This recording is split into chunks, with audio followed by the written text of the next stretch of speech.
Miss guidance for money, ठीक है।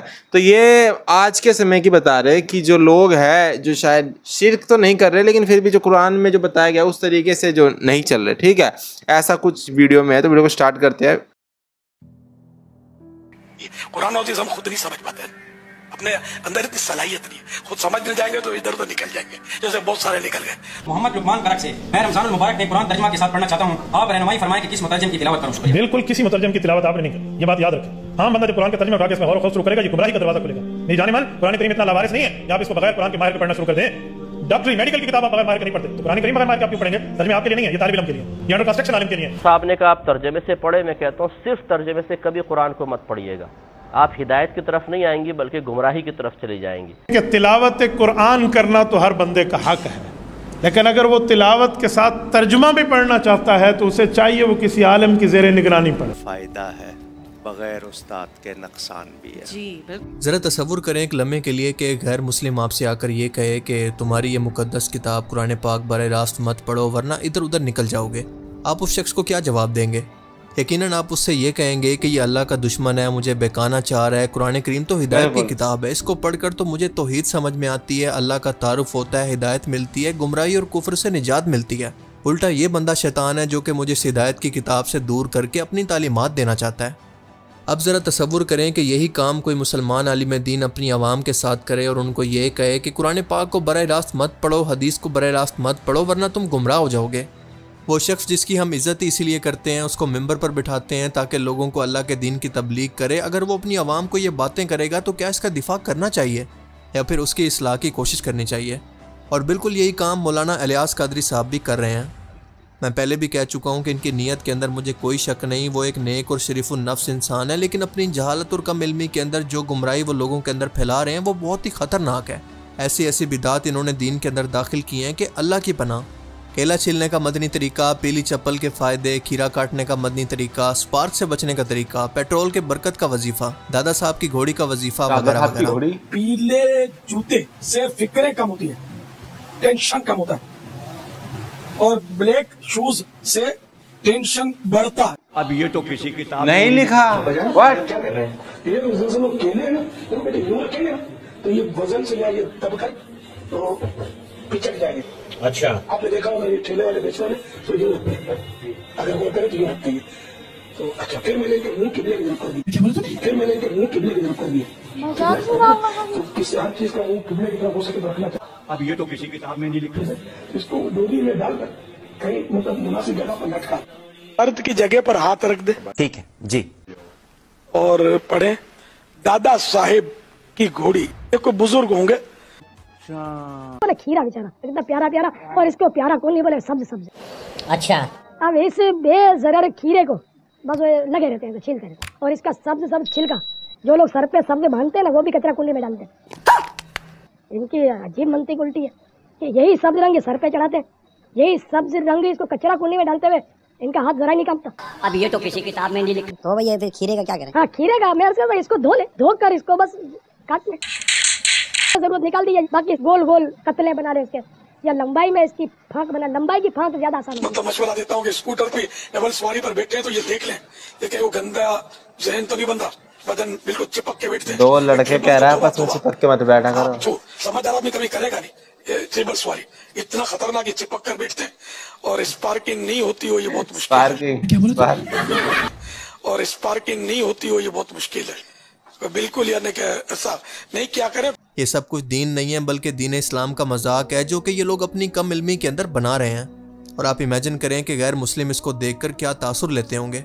हंसेंगे लोग, क्या कहें? पहले ही सालों साल कुरान पाक को नहीं खोलती, सिर्फ कसम खाने के लिए या फिर बेटी की शादी पर इसको बरकत के लिए इस्तेमाल करती है। आप उसे ये बताएंगे कि तुम्हारा इसको बराह रास्त पढ़ना तुम्हें गुमराह कर देगा, तो क्या वो कभी भी इसे खोल कर पढ़ने के बारे में सोचेंगे भी सही? कभी भी नहीं। और ये बिल्कुल वही तरीका है जो कि इससे पहले यहूदी रब्बई और ईसाई पादरी भी अपना चुके हैं, क्योंकि इन लोगों ने भी अपनी आवाम को यही कहा था कि आम लोग नापाक होते हैं, तुम्हें अल्लाह तक पहुंचने के लिए पाक लोगों की ज़रूरत है, ऐसे लोगों की ज़रूरत है जो कि अल्लाह के साथ राब्ते में रहते हैं, और वो हम लोग हैं, क्योंकि हम अल्लाह के ख़ास बंदे हैं। हम पर नवाजिशें करो, हमारी मुठियाँ गर्म करो, हमें नजराने ला कर दो, और हम अल्लाह से तुम्हारे लिए दुआ करेंगे। अब इसका नतीजा ये निकला कि बंदे और अल्लाह का ताल्लुक़ ख़त्म हो गया और इनके दरमियान रब्बई और पादरी आ गए।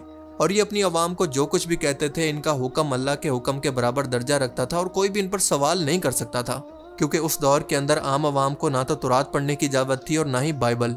आम लोगों को जब भी कोई मसला होता या कोई सवाल होता तो इन्हीं आलिम दीन के पास जाकर इनसे सवाल करते। और यहूदी आलिमों के बारे में तो अल्लाह पाक फरमाता है कि इन लोगों ने सिर्फ दुनिया के माल की खातिर अल्लाह पाक की आयतों को या तो बेच दिया या फिर इनको बदल दिया। मिसाल के तौर पर अल्लाह पाक ने तौरात के अंदर सूद को हराम करार दिया था, लेकिन यहूदी उलमा कराम ने अपनी आवाम को ये जायज़ करार दे दिया और इसी वजह से अल्लाह पाक ने कुरान करीम के अंदर इन यहूदी उलमा को उलमा सू कहकर मुखातिब किया।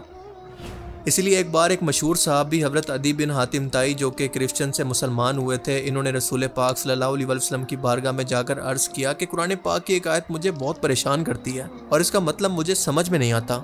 कुरान करीम की सूरह तौबा की आयत 31 के अंदर अल्लाह पाक फरमाता है, जिसका मफ़हूम है कि ईसाइयों ने अपने पादरियों को अपना रब बना लिया था, लेकिन ए अल्लाह के रसूल हमने तो कभी ऐसा नहीं किया, कभी भी अपने पादरियों को रब का दर्जा नहीं दिया। रसूलुल्लाह सल्लल्लाहु अलैहि वसल्लम ने यह सुनकर फरमाया, जिसका मफ़हूम है कि क्या इनकी कही हुई हर बात पर आंखें बंद करके तुम लोग यकीन नहीं करते थे? जिस चीज़ को वो हराम कहते तुम इसको हराम मान लेते और जिसको वो हलाल कहते तुम इसको हलाल मान लेते, इनसे कोई सवाल ना करते। अदी बिन हातिम ताई ने फरमाया कि ए अल्लाह के रसूल बिल्कुल ऐसा ही था। आप सल्लल्लाहु अलैहि वसल्लम ने फरमाया कि यही तो इनको रब मान लेना है, यानी अल्लाह के हुक्म की जगह इनके हुक्म को तरजीह देना।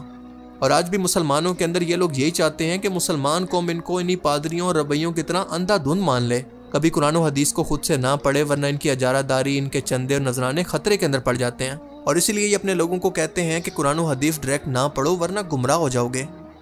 दरअसल इनकी नज़र में जो चीज़ गुमराही है दरअसल वो हमारी हिदायत है। जो लोग भी मेरी इस तरह की तनकीद पर दलाइल देने की बजाय गालम गलोच करते हैं, कोई लॉजिकल जवाब नहीं देते, मैं उनसे बस इतना कहना चाहूँगा कि कल बरोज़े क़यामत आपकी कब्र के अंदर आप खुद जवाब देंगे। सिर्फ़ और सिर्फ आप, कोई दूसरा आपकी कब्र के अंदर आपको बचाने के लिए नहीं आएगा। फिर कब्र में मुनकिर नकीर को ये दलाइल देते रहना कि वसीला क्या होता है, कुरान पाक क्यों नहीं पढ़ा, इस पर अमल क्यों नहीं किया और क्यों गुमराही की मौत में मर गए। इसी जहालत की वजह से आज हमारी कौम की ये हालत हो चुकी है कि हर जगह पर बिदअत, गुमराहियाँ, तौम परस्ती आम हो चुकी हैं। मज़ारों पर सजदे हो रहे हैं। बुजुर्गान दीन की मन गढ़ंत करामात सुनाकर इनको पैगम्बरों और माज़अल्लाह अल्लाह के भी बराबर खड़ा किया जा रहा है। और इनमें से अगर कोई एक भी शख्स कुरान पाक को पढ़ ले, इसको समझ ले, तो इस शिर्क करने से बेहतर वो अपनी जान देना बेहतर समझेगा। मगर हम देखते हैं कि नस्ल दर नस्ल इन लोगों ने हर सूरत ये गुमराही आगे ट्रांसफ़र करनी है ताकि बिजनेस को कोई ख़तरा ना हो। और सबसे बड़ा शिर्क तो इन लोगों ने आज वसीले के नाम पर शुरू किया है। आज कुरान पाक के दलाइल से इसको भी हमेशा के लिए ख़त्म कर देते हैं। और अगर कुरान पाक से यानी अल्लाह के हुक्म से भी ज़्यादा आपके पीर की बातें आपके लिए अहमियत रखती हैं तो वो आपको मुबारक हों, और हमें अल्लाह की किताब और उसके नबी सल्लल्लाहु अलैहि वसल्लम की सुन्नत ही काफ़ी हैं।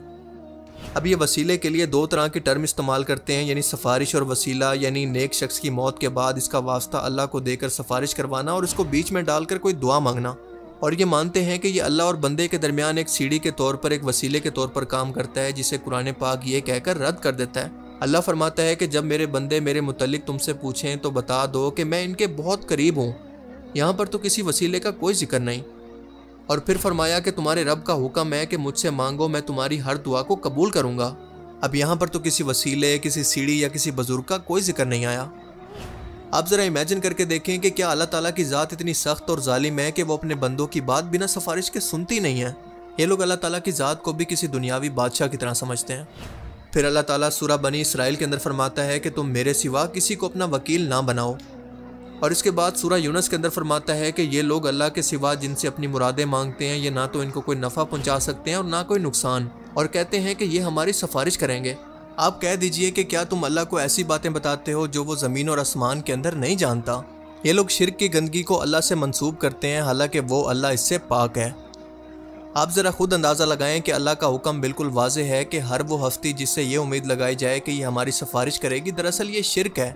अपना दिमाग खोलो, इससे बढ़कर अल्लाह ताला वाज़ेह तौर पर कैसे समझाए। बिल्कुल। और आप खुद बताएं कि जो बंदा ये कुरानी आयात पढ़ लेगा, क्या वो कभी इस पीर परस्ती, वसीले, इबादत और गुमराहियों के अंदर पढ़ सकता है?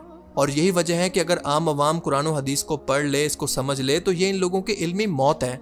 और यही वो गुमराही है जो कि इंसान को आखिर में बुत परस्ती की तरफ ले जाती है, जैसा कि इंडिया के मुसलमानों के अंदर ये बढ़ता जा रहा है। बिल्कुल बिल्कुल। भक्ति हो रही है। भाई शर्म नहीं आ रही सब करते हुए? शर्म नहीं आ रही? अल्लाह का खौफ है नहीं है? अल्लाह के साथ शिर्क कर रहे हो, शर्म नहीं आ रही है? ये तुम्हारी दुआएं कबूल कर देगा? है बताना, बोलो नवेद भाई, तू ही बोल दे। क्या कर लेगा ये ताजिया? तो ताजिया नहीं लेके जाते, ये भी मना होता है। अल्लाह ने कुरान में फरमाया ना, या अय्युहल्लज़ीना आमनुत्तकुल्लाह, ये तुम्हारी दुआ कबूल कर लेगा? बता क्या कर लेगा ताजिया? ताजिया ही मना होता क्या है। करेगा ये भाई? बता तो क्या करेगा ये ताजिया? हमें भी तो बता, अल्लाह के अलावा किसके अंदर, अल्लाह के अलावा किस में हिम्मत है कुछ करने की? भाई बता तो, भाई बता तो, भाई औरत बता झुक तो। रही है पूरा। अरे सलमान भाई आ गए, ये तो पता ही है, सबको पता। इसीलिए अभी भी वक्त है कि अपनी आंखें खोलो, अपनी आखिरत की फिक्र करो और इन लोगों के हाथों ब्रेन वॉश मत हो, वरना क़यामत के दिन सिवाय पछतावे के कोई जवाब नहीं होगा। अल्लाह ताला से दुआ है कि वो हमें इन गुमराहियों से बचाए और हमारा खात्मा ईमान पर फरमाए, आमीन। ये कहते हैं ना कि मतलब कुरान मत पढ़ो, ठीक है। वो जो स्टार्टिंग में जो वो बोल रहे थे, मैं उनका नाम भूल गया, ठीक है।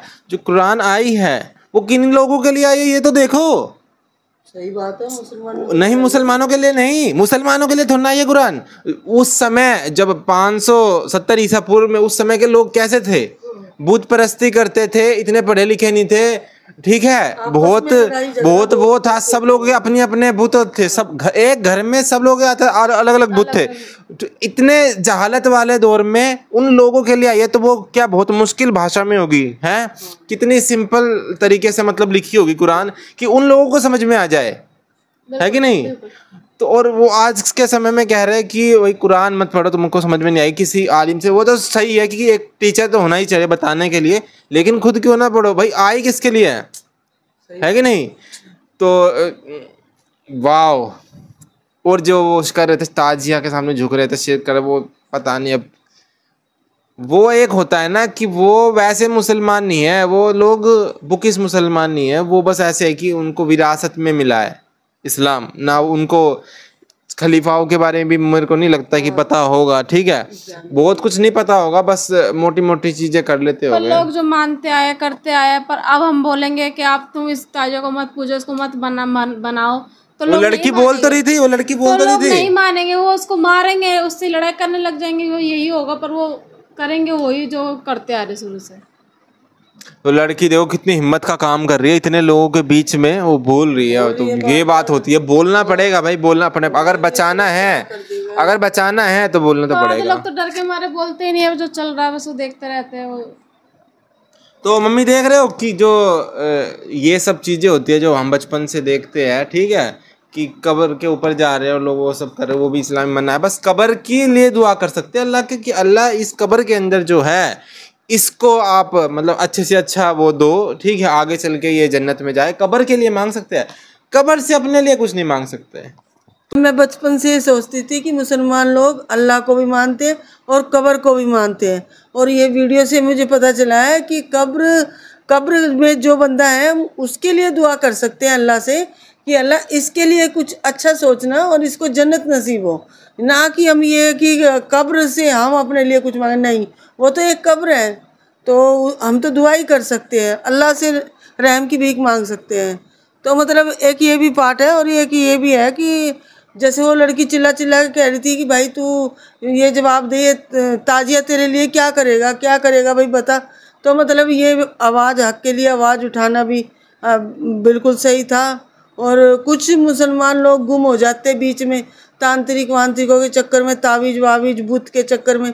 तो ऐसा नहीं होना चाहिए। कुरान आई है आप लोगों के लिए, कुरान खोलो पढ़ो। कुरान तो सबके लिए, कुरान सबके लिए, लेकिन है तो मुसलमान के लिए ना, समझो। के लिए क्यों है? मतलब जो पढ़ेगा वो मुसलमान हो जाएगा। भाई मेरे कहने का मतलब ये है, चाहे मैं हूँ चाहे दूसरा बंदा हो, जो कुरान को समझेगा, जानेगा, पढ़ेगा, उसके लिए कुरान है।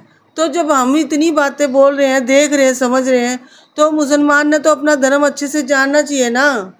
तो होते हैं कुछ बंदे ऐसे जो गुम हो जाते हैं, शैतान उनको भटका देता है। मिलता है नेक्स्ट वीडियो में, कोई और वीडियो तो बताना। बाय।